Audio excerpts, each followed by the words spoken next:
ফিলিস্তিনে অন্যায় অবিচার রোধে সবাইকে সোচ্চার হওয়ার আহ্বান জানিয়েছেন প্রধানমন্ত্রী শেখ হাসিনা। একই সঙ্গে নির্যাতিত ফিলিস্তিনিদের জন্য দোয়া করতে হজ যাত্রীদের প্রতি আহ্বান জানান তিনি। বুধবার রাজধানীর আশকোনার হজ ক্যাম্পে হজ কার্যক্রম 2024-এর উদ্বোধন করে এসব কথা বলেন প্রধানমন্ত্রী। শেখ হাসিনা বলেন, ডিজিটাল বাংলাদেশ বাস্তবায়ন হওয়ায় হজ ব্যবস্থাপনা আগের চেয়ে অনেক সহজ হয়েছে। বিস্তারিত জানাচ্ছেন মোহাম্মদ শামীম।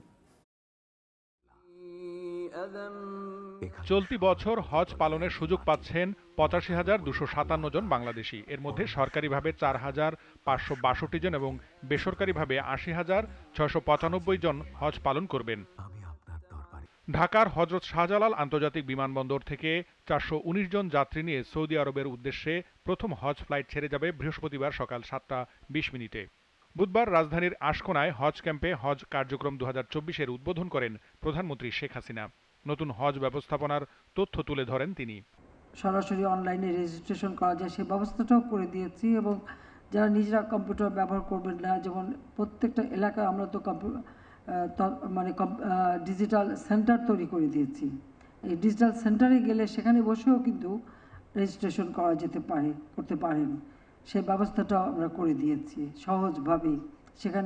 সেখান থেকে প্রায় ৩০০ রকমের সেবা জনগণকে দেওয়া হচ্ছে। আধুনিক প্রযুক্তি আমাদের জন্য এই সুযোগটা সৃষ্টি করে দিচ্ছে। হজ পালনকালে বিশ্বে শান্তি প্রতিষ্ঠায় সবাইকে দোয়া করার আহ্বান জানান প্রধানমন্ত্রী। বলেন, শান্তির ধর্ম ইসলামের নামে কেউ যেন অপকর্ম করতে না পারে সেদিকে খেয়াল রাখতে হবে।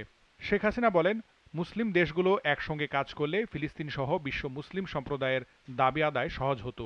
আপনারা যে যাবেন, আপনারা সবাই অবশ্যই আমাদের জন্য দোয়া করবেন, বাংলাদেশের জন্য দোয়া করবেন, বাংলাদেশের মানুষের জন্য দোয়া করবেন, সেই সাথে সারা বিশ্বের মুসলিম উম্মার জন্য দোয়া করবেন।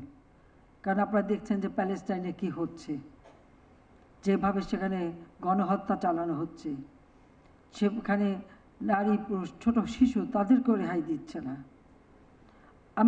আমি সব সময় যেখানে আমি কথা বলছি, আমি আমার কণ্ঠস্বর আমি প্রতি জায়গায় এর প্রতিবাদ করে যাচ্ছি। কারণ প্যালেস্টাইন তারা তাদের আরব ভূখণ্ডে তাদের জায়গা তারা পাবে, এটা তাদের অধিকার। এই অধিকার কেউ কেড়ে নিতে পারে না, কাজে সেই অধিকার তাদের দিতে হবে।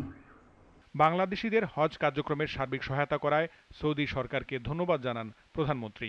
সৌদি বাদশাহ, সেই বাহমানি বাদশাহ এবং সৌদি প্রাইম মিনিস্টার এবং হজের সঙ্গে যারা সংশ্লিষ্ট মন্ত্রী ও অন্যান্য যারা আছেন, তাদেরকেও আমি ধন্যবাদ জানাই যে তারা যে আমাদেরকে বাংলাদেশের হজ, বাংলাদেশের ব্যাপারে অনেক উদার এবং অনেক সহযোগিতা আমাদের করে যাচ্ছেন। Mohammad Shamim, GTV news, Dhaka.